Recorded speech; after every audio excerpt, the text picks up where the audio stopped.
बाबा आज येताना बासुंदी घेऊन या ना. अगं कालच आपण आईचा वाढदिवस होता म्हणून आणली होती ना. ऐकलं, गोकुळची बासुंदी पुन्हा खावीशी वाटतेय. खरं सांगू, मलाही खावीशी वाटतेय. पुन्हा पुन्हा खावीशी वाटणारी गोकुळ बासुंदी.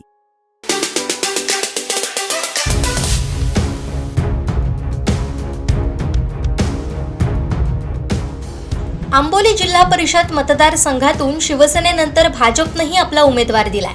दोन्ही पक्षांनी एपी फॉर्म जोडल्याची माहिती निवडणूक निर्णय अधिकाऱ्यांकडून देण्यात आली आहे. त्यामुळे महायुतीतच फूट पडली असून याचा परिणाम तालुक्यात उमटण्याची शक्यता आहे. त्यामुळे महायुतीचे नेते आता कोणती भूमिका घेतात याकडेही राजकीय वर्तुळाचं लक्ष लागून राहिलंय. शिवसेनेच्या वाट्याला सुटलेल्या आंबोली मतदारसंघात भाजपनंही अधिकृत उमेदवार दिलाय. या ठिकाणी शिवसेनेनं अर्ज दाखल केला होता. सेनेच्या सुप्रिया दिनेश गावडे यांनी अधिकृत उमेदवारी अर्ज भरला होता. यावेळी शिवसेना जिल्हा प्रमुख संजू परब, तालुका प्रमुख दिनेश गावडे आदी उपस्थित होते. दरम्यान त्यानंतर भाजपकडून शोभा गुलाबराव गावडे यांनी एबी फॉर्म सहित अधिकृत उमेदवारी अर्ज दाखल केलाय. यावेळी भाजपच्या महिला जिल्हाध्यक्षा श्वेता कोरगावकर, उपनगराध्यक्ष ॲडव्होकेट अनिल निरवडेकर, विशाल परब, संदीप गावडे, आंबोली सरपंच सावित्री पालेकर, गेळे सरपंच सागर ढोकरे आदी उपस्थित होते. याबाबत शिवसेना जिल्हा प्रमुख संजू परब यांना विचारलं असता ते काय म्हणाले पाहूया. भूमिका घेतली त्यांनी भरलाय. जे आम्हाला सन्माननीय राणेसाहेबांनी जे 3 दिले होते जिल्हा परिषद, एक आंबोली, औंढा आणि इंसुली, त्या ठिकाणी आम्ही भरलेलं आहे. या बाबतीत त्या वरिष्ठांशी बोलेल आणि त्यानंतर काय तुम्ही निर्णय घेईल ते शब्दाबाहेर जाणार नाही. ते काय बोलणार नाही, कारण युती आहे, वरिष्ठ नेते आहेत, ते काय ते सांभाळून घेतात. दरम्यान याबाबत भाजपची प्रतिक्रिया घेण्यासाठी विचारलं असता भाजप महिला जिल्हाध्यक्षांनी प्रतिक्रिया देणं टाळलंय. तसेच जबाबदार स्थानिक पदाधिकाऱ्यांनीही मौन पाळलंय. शिवसेनेला सुटलेल्या जागी भाजपनं एबी फॉर्म दिल्यानं पक्ष नेतृत्वाचा शब्द डावलल्याची चर्चा राजकीय वर्तुळात आहे. त्यामुळे आता महायुतीचे नेते थंडगार आंबोलीत गरम झालेले हे राजकीय वातावरण कसं हाताळतायत याकडेही लक्ष लागून राहिलंय.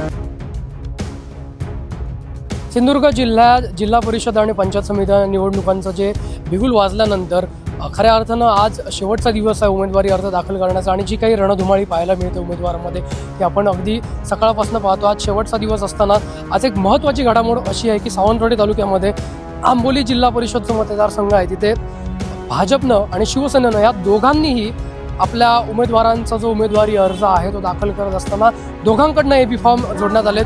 खरं तर शिवसेनेला ही जागा सुटल्याचं म्हणणं शिवसेनेचे जिल्हा प्रमुख संजू परब यांचं आहे.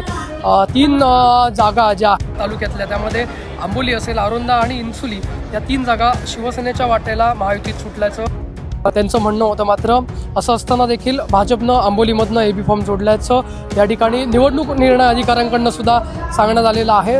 संजू परब यांनी म्हटलं की नारायण राणेंच्या शब्दाबाहेर आम्ही कुठेही जाणार नाही आणि इतर ठिकाणी कुठेही एबी फॉर्म आम्ही जोडणार नाही. मात्र जो काही भाजपनं एबी फॉर्म जोडला आहे त्याच्याबद्दल वरिष्ठ जे काय आहेत ते त्याबद्दलचा निर्णय घेतील, त्याबद्दल योग्य ती भूमिका घेतील अशा पद्धतीचं मत जे आहे ते त्यांनी व्यक्त केलं. याबद्दल जेव्हा भाजपच्या ज्या महिला जिल्हाध्यक्ष आहेत, ज्या भाजपच्या ज्या आंबोलीतल्या उमेदवार आहेत त्यांचा फॉर्म भरताना तिथे उपस्थित होत्या, त्यांना आम्ही याबद्दल विचारणा केली असता त्यांनी प्रतिक्रिया देणं टाळलेलं आहे.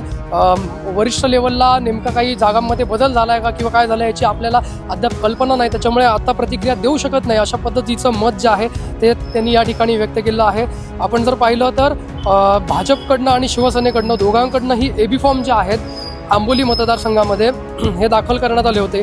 त्यात जर बघितलं तर आंबोली जिल्हा परिषद मतदारसंघातनं शिवसेनेकडनं सुप्रिया दिनेश गावडे यांनी आपला उमेदवारी अर्ज जो आहे तो दाखल केला होता. आणि यावेळी शिवसेनेचे जिल्हा प्रमुख संजू परब आणि तालुका प्रमुख दिनेश गावडे हे उपस्थित होते. तर त्याच्यानंतर लगेचच भाजपकडनं सुद्धा ज्या शोभा गुलाबराव गावडे आहेत त्यांनी आपला एबी फॉर्मसह उमेदवारी अर्ज दाखल केला. अधिकृत उमेदवार त्या भाजपच्या तिथनं आहेत आणि त्यांच्यासह भाजपच्या महिला जिल्हाध्यक्षा श्वेता कोरगावकर, भाजपचे युवा नेते आणि उमेदवार असलेले संदीप गावडे आहेत, आंबोलीच्या सरपंच आहेत सावित्री पालेकर त्यासोबत होत्या. त्याचबरोबर सावंतवाडीचे जे उपनगराध्यक्ष आहेत ॲडव्होकेट अनिल निरवडेकर आणि भाजपचे युवा नेते विशाल परब किंवा गेळ्याचे सरपंच सागर ढोकरे अशी मंडळी जी आहेत की आंबोलीतल्या चौकुळ मतदारसंघातली आहेत ती सगळी मंडळी या ठिकाणी उपस्थित होती. त्यामुळे आजच्या क्षणाची ही सगळ्यात मोठी सगळ्यात महत्त्वाची अशी बातमी पाहायला मिळते. खरं तर नगरपंचायत निवडणुकामध्ये भाजप आणि शिवसेना एकमेकांच्या समोर होते, एकमेकांच्या विरोधात होते आणि त्यानंतर जे काही घडलं